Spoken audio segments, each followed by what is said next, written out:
महाकारुणी तथागत भगवान गौतम बुद्ध आणि क्रांतीचे महासूर्य महामानव बोधिसत्व भारतरत्न डॉक्टर बाबासाहेब आंबेडकर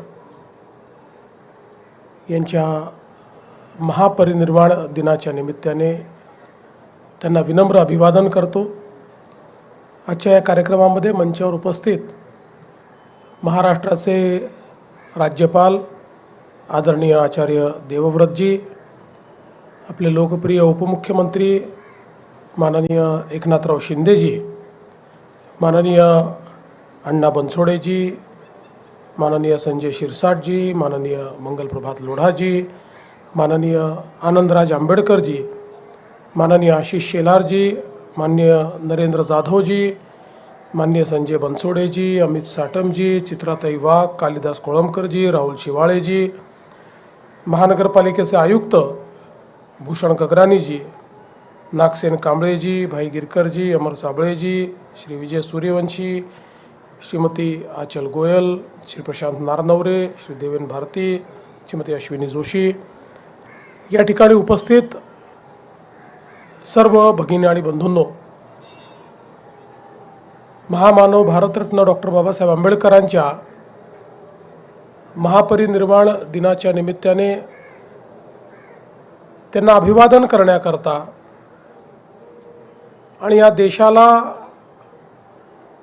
संविधानाच्या माध्यमातून त्यांनी जो मार्ग दाखवला त्या मार्गावर चालण्याची पुन्हा एकदा प्रेरणा प्राप्त करण्याकरता आपण सर्व लोक या ठिकाणी एकत्रित आलो आहोत। आपल्याला कल्पना आहे की खऱ्या अर्थानं आपल्या देशामध्ये, आपल्या समाजामध्ये एक प्रचंड मोठी विषमता तयार झाली होती आणि या विषमतेने आपल्याच समाजातील अनेक लोकांना मानव म्हणून जगण्याचा अधिकार हा हिरावून घेतला होता आणि अशा परिस्थितीमध्ये समाजामध्ये मोठी जागृती आणून एक समतायुक्त अशा प्रकारचा समाज तयार झाला पाहिजे या भावनेतनं या विषमतेलाच आपली शक्ती बनवून भारतरत्न डॉक्टर बाबासाहेब आंबेडकरांनी ज्ञान संपादित केलं आणि त्या ज्ञानाच्या आधारावर समाजामध्ये समतेचं रोपण केलं, समाज जागृत केला आणि स्वतंत्र भारतामध्ये एक असं संविधान आपल्याला दिलं की ज्या संविधानाने आपल्या देशामध्ये समतेचं राज्य तयार केलं, समाजामध्ये बंधुता निर्माण केली आणि त्यासोबत सर्वांना संधीची समानता दिली। कुठल्याही जात, धर्म, वर्ण, रंग अशा भेदभावांना बाजूला ठेवून प्रत्येक व्यक्तीला समान अधिकार असेल अशा प्रकारचे एक संविधान आपल्याला भारतरत्न बाबासाहेब आंबेडकरांनी दिलं आणि या संविधानामुळेच आज आपला देश इतकी प्रगती करू शकला। आज आपण जगातली चौथी सर्वात मोठी अर्थव्यवस्था झालो, लवकरच तिसरी अर्थव्यवस्था होऊ।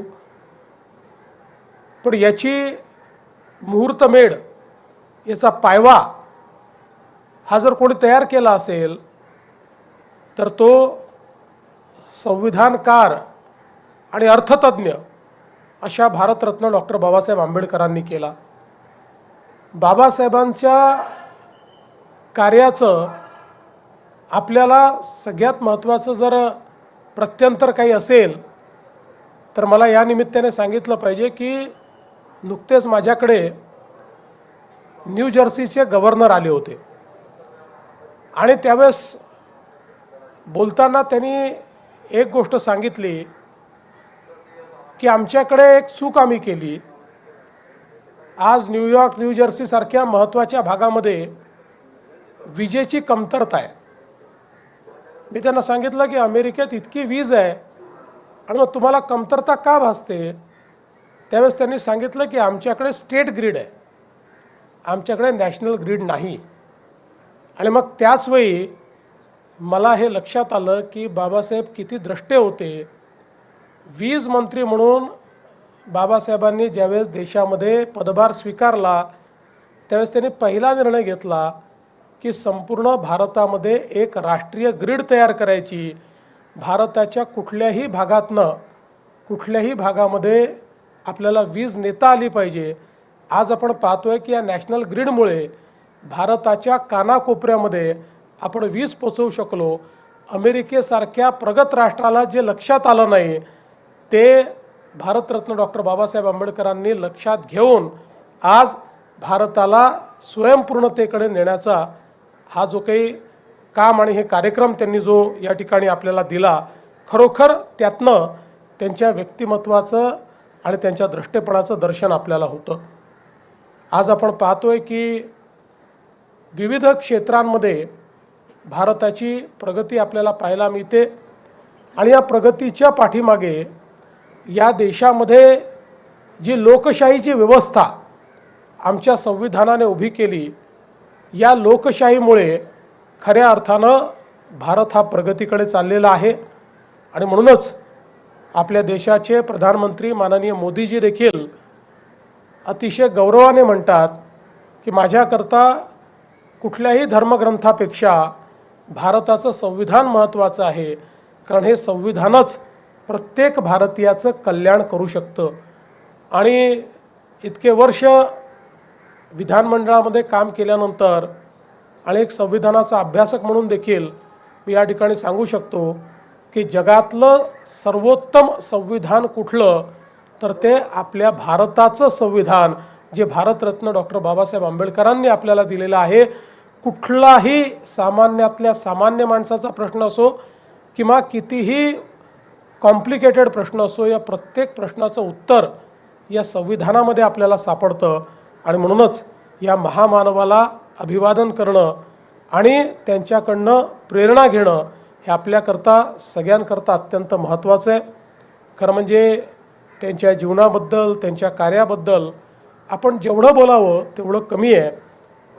खऱ्या अर्थानं त्यांनी खूप मोठ्या प्रमाणात हे सर्व कार्य या ठिकाणी केलेलं आहे.